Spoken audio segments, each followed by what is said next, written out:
Assalamualaikum warahmatullahi wabarakatuh. Selamat datang di channel Matsani. Sore ini kita akan bahas tentang bagaimana memunculkan Satrio Piningit dari alam gaib. Kita tahu bahwa Satrio Piningit ini hidup di dua alam, ya. Kata Jangkat Jayabaya, ya, hidup di dua alam, alam gaib dan alam nyata.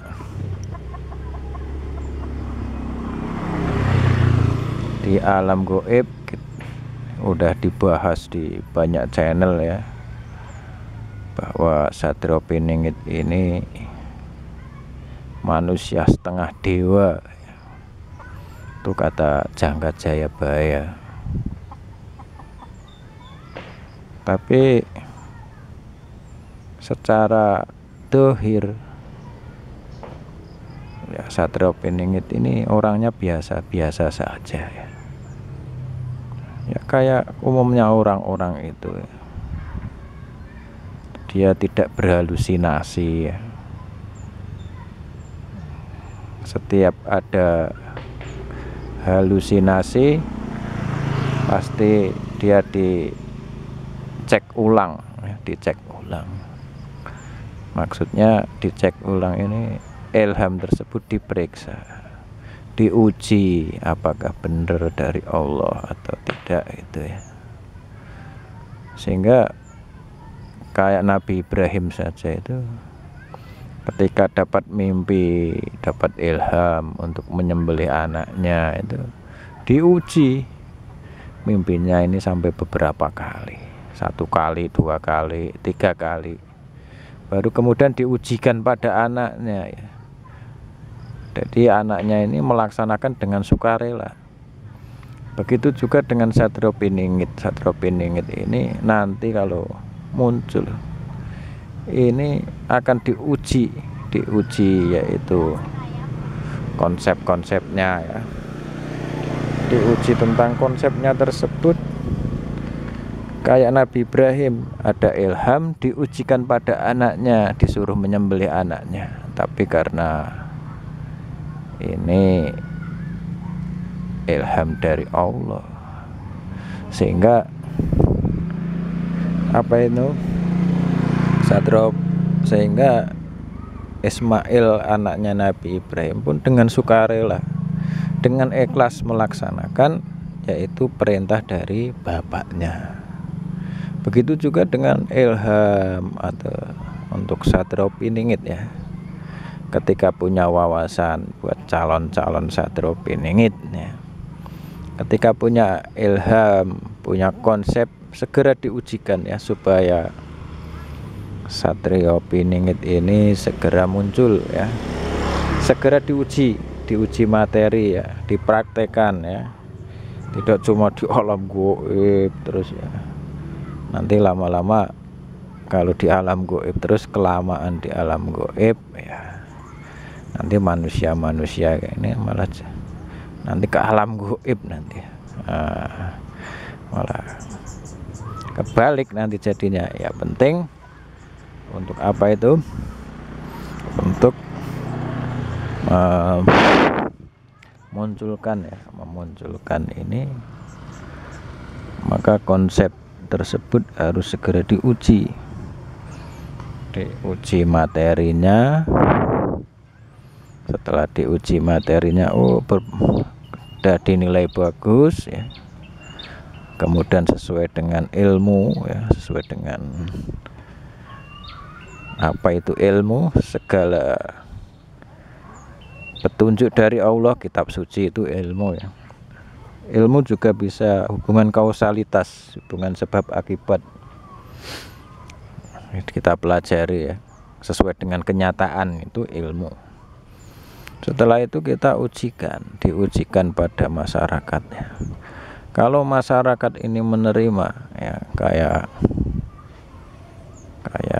Nabi Ibrahim dengan anaknya ini diujikan pada anaknya menerima. Nah, dengan ikhlas, ya, dengan ridho Allah, ya, dengan kata Jangka Jayabaya yaitu dengan jujurnya hati ya. Bukan niat-niat karena keduniaan ya, niat pengen kaya, niat pengen kemakmuran, tidak, tapi niat yaitu karena keridhaan Allah. Inilah karena kejujuran. Maka buat calon-calon Satria Piningit yang bersembunyi di alam gaib ya, semakin banyak Satria Piningit yang muncul akan semakin bagus ya. Nanti konsepnya diadu ya, diadu. Presiden ada calonnya ya, ada calonnya, ada konsepnya. Nah, begitu juga maka Satria Piningit yang sekarang ini udah dapat ilham, ini segera menguji materi pada masyarakat ya. Kalau pada masyarakat diterima ya, maka ini nanti akan teruji. Kita ini halusinasi itu dibahas di channel yang kemarin ya, atau kita ini waham kebesaran, atau memang kita ini benar-benar Satria Piningit ya. Ini akan kelihatan setelah diuji materi dan ide itu dilaksanakan. Maka untuk memunculkan Satria Piningit ya, saya Ahmad Sani, budak janggotan ya, itu karena memang saya berjanggut ya, itu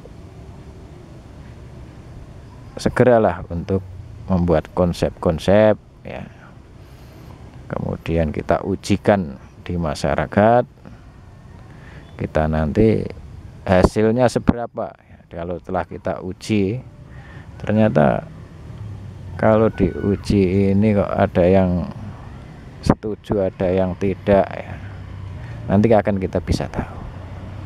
Setelah kita tahu, berarti kita ini bisa menilai diri kita ini Satria Piningit atau bukan ya gitu. Atau mungkin kata Gus Baha ya, Gus Baha karena dia berpikiran, berpendapat bahwa Mesias, tokoh apa ini, Imam Mahdi Satria Piningit, kalau di dalam Hindu Avatara itu akan menimbulkan yaitu sekte-sekte baru. Nah, kita ini nanti akan masuk dalam itu enggak gitu. Maka segera diujikan, kita nanti masuk jadi sekte baru kata Gus Baha itu ya, atau kita ini apa ini jadi Satria Pinilih, sang kinasih yang welas asih, yang pikirannya seluruh dunia global dan diterima seluruh dunia. Ataukah mungkin nanti kita akan jadi apa ini sekte-sekte baru, atau mungkin kalau salah jadi aliran sesat, atau mungkin jadi penistaan agama. Oke, ini dulu ya dari Ahmad Sani Channel. Jadi memunculkan Satria Piningit dari alam gaib, maka ada resikonya ya. Resikonya nanti kita bisa dicap namanya apa ini, yang pertama penistaan agama, kedua bisa dicap yaitu sebagai aliran yang salah, sesat, atau mungkin nanti kita akan bisa dicap sekte baru ya, atau mungkin kita nanti jadi nabi palsu ya. Oke ya, ini resiko-resiko buat kamu semua calon-calon Satria Piningit ya, akan menguji materi. Kalau dalam kuliah itu ada skripsi, itu kemudian diuji ke publik. Kalau sudah ke publik berarti sudah mateng harusnya ya, sudah dipikir mateng-mateng. karena dikatakan bahwa Satrio Piningit ini melawan sambil tertawa. Jadi ilmunya pun pasti sudah matang ya, ilmunya sudah matang dan sudah nggak ada masalah ketika diuji dimanapun, karena memang dia ini melawan sambil tertawa ya. Oke, gini dulu, kita sambung lagi di lain waktu. Bila taufik wal hidayah, wassalamualaikum warahmatullahi wabarakatuh.